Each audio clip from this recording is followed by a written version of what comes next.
이사야서 6장 말씀입니다. 이사야서 6장은 이사야서 전체 66장 중에 이제 6번째 장이긴 하지만 시간적으로 본다면, 연대순으로 본다면 맨 첫 번째에 와야 될 장입니다.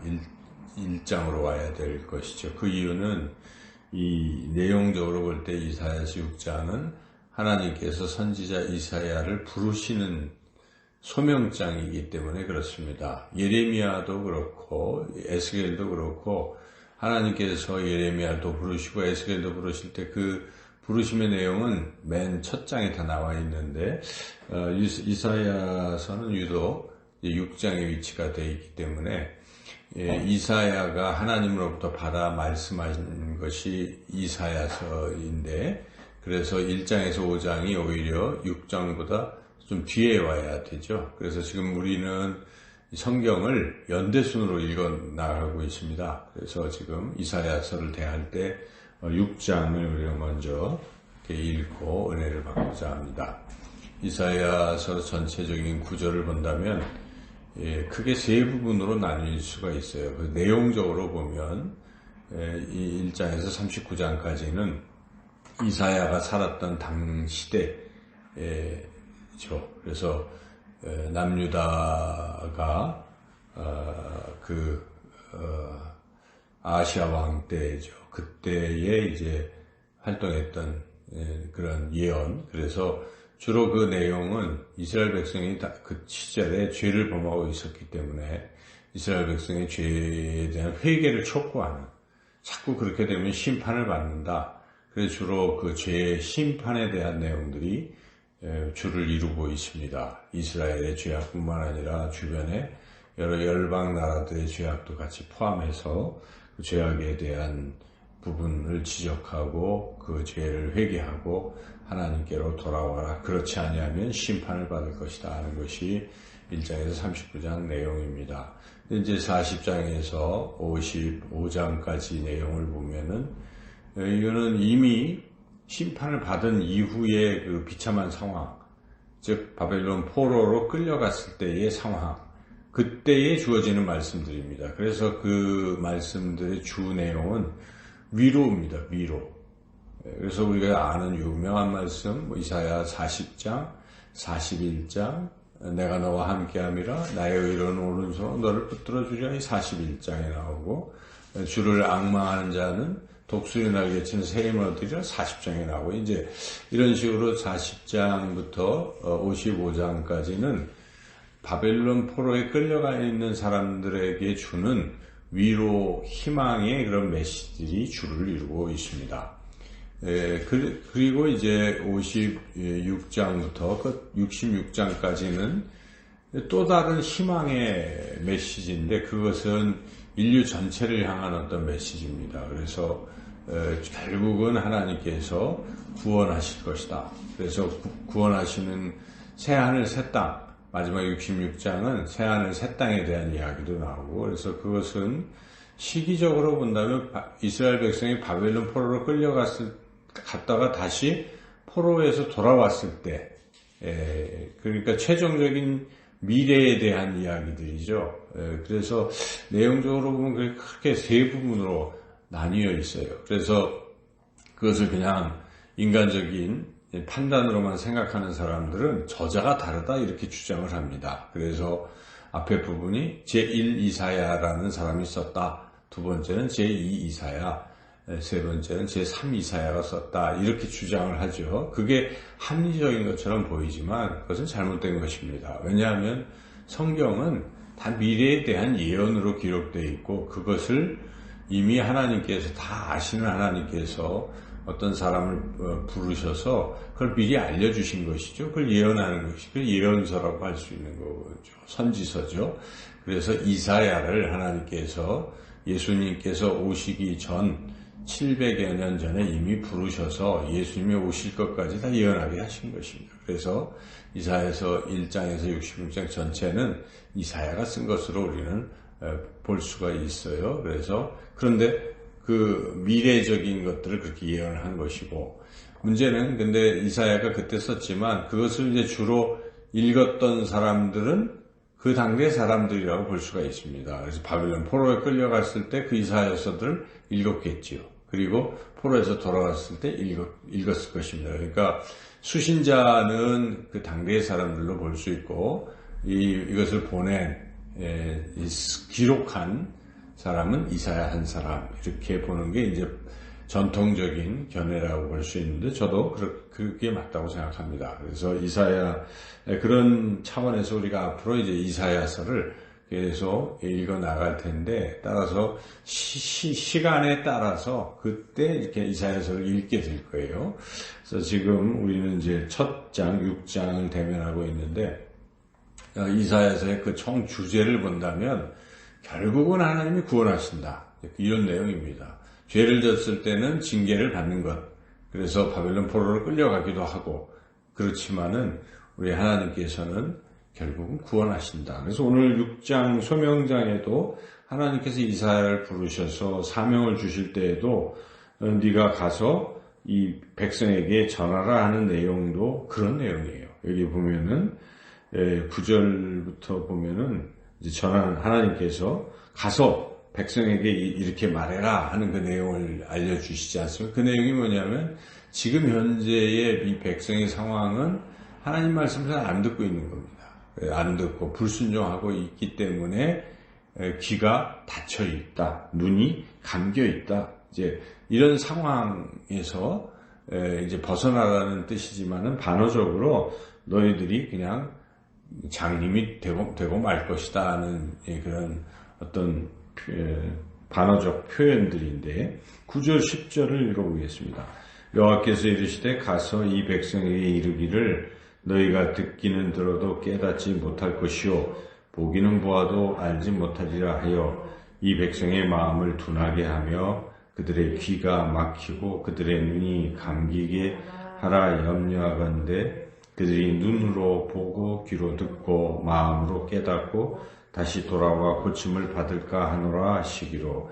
마치 이 표현은 그들이 회개하면 안 돼, 회개할까봐 걱정이야, 그냥 죽도록 내버려둬야 될 텐데 안 돼, 이런 뜻으로 일단은 그냥 문자적으로 보면 그렇지만은 이제 우리가 이걸 수사학적 표현으로 반어적 표현인 것이에요. 그렇지 않고 그 반대로 눈을 떠야 될 텐데 못 뜨고 있다는 그런 표현입니다. 그래서 그런 것은 이제 우리가 뒤에 이사야서를 쭉 읽어보면 29장, 30장에 보면 하나님의 마음은 그들이 눈을 뜨기를 바라시고 또 그들이 귀가 열려서 듣기를 원하시는 것이죠. 예를 들어서 이사야 29장 24절은 마음이 혼미하던 자들도 총명하게 되며 원망하던 자들도 교훈을 받으리라 하셨느니라. 이것이 하나님의 마음이고, 또 30장에 보면은 또 그들이 귀가 닫혀 있어도 결국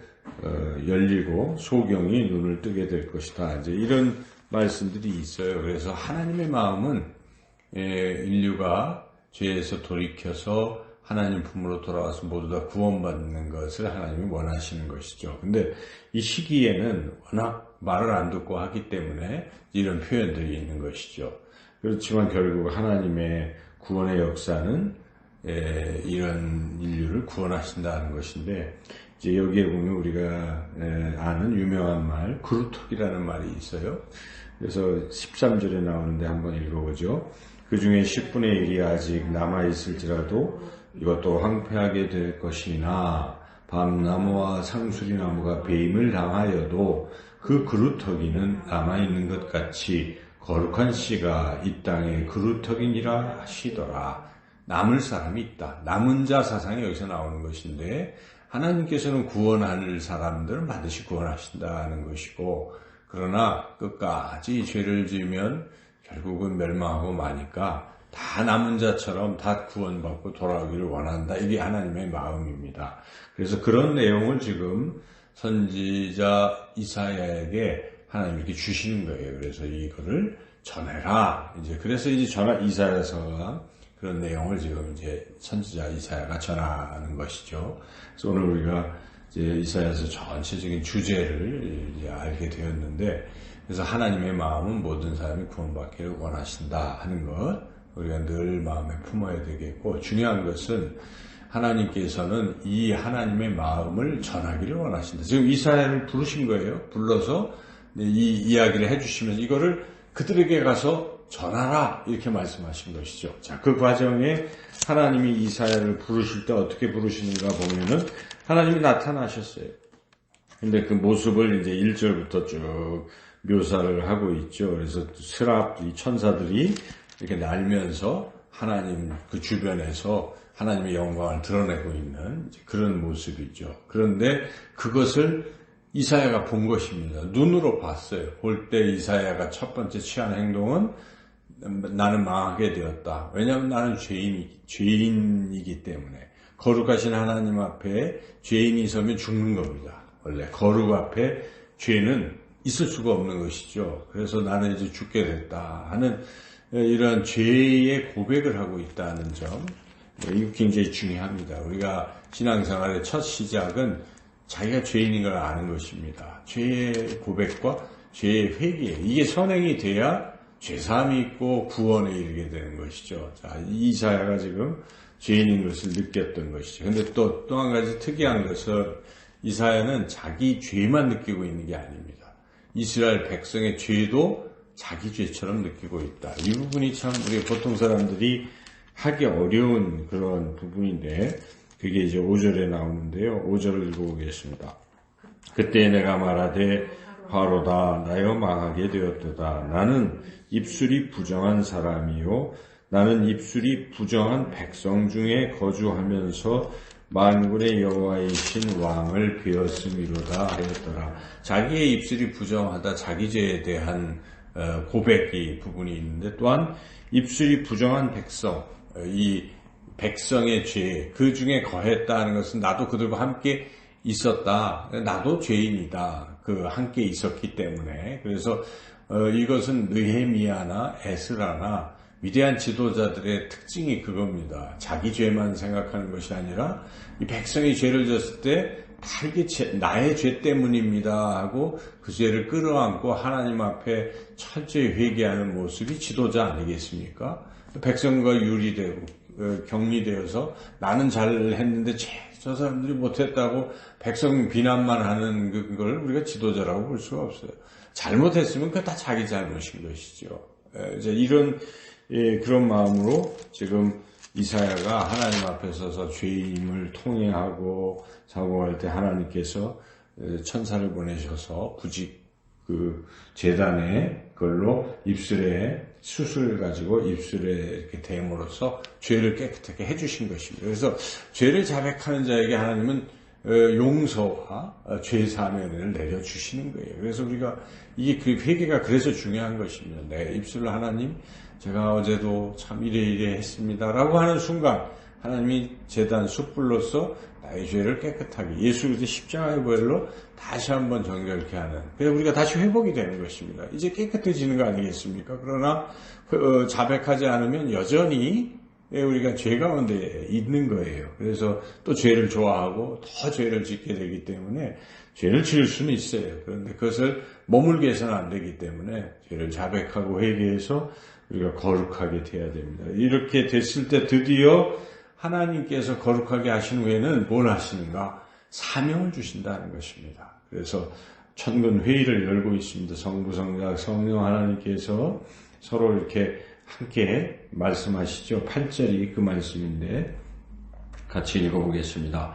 내가 또 주의 목소리를 들으니 주께서 이르시되 내가 누구를 보내며 누가 우리를 위하여 갈꼬 하시니 그때에 내가 이르되 내가 여기 있나이다 나를 보내소서 하였더니. 성부 성자 하나님께서 이 뒤에 이제 9절 이하에 말씀하시는 하나님의 뜻, 하나님의 계획을 지금 이 위에서 누가 우리를 대신해서 일을 할꼬 하고 이렇게 말씀하고 계신 것이죠. 그때 그 소리를 듣는 이사야가 주여 내가 여기 있나이다 나를 보내소서, 제가 하겠습니다, 이렇게 사명을 감당하겠다고 나서는 모습입니다. 이 모습이 정말 유명한 말씀이죠. 그래서 우리가 흔히들 나를 보내소서 이렇게 딱 따서 우리가 부흥회도 하고 수련회도 하고 하는데 나를 보내소서, 이 마음이 우리에게도 있어야 됩니다. 하나님은 인류를 구원하시기를 원하시는 거예요.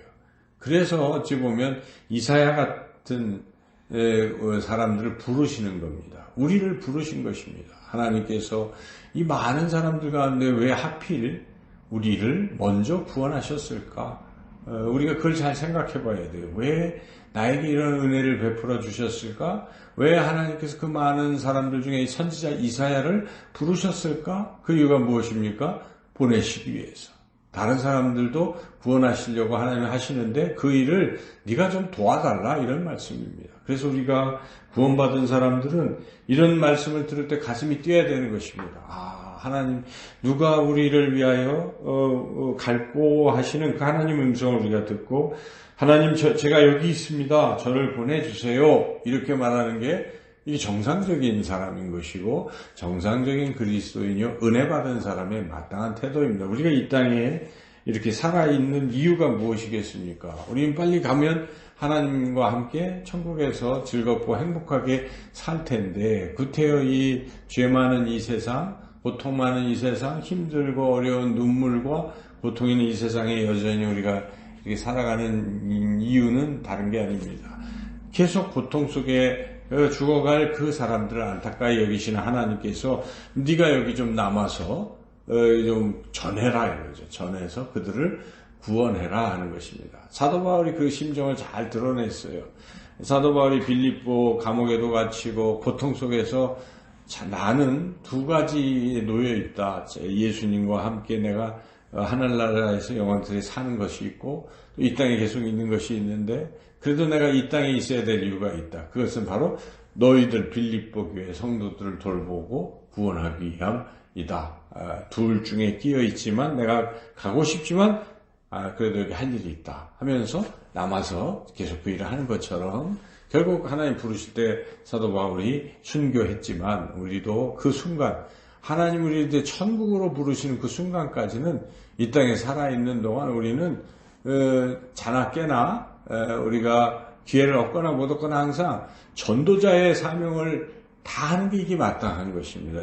그럴 때 그 사람은 정말 진정한 그리스도인인 것이죠. 그래서 늘 전도하고 하는 것, 우리가 주변에 그런 분들 또 많이 보잖아요. 전도하는 분들.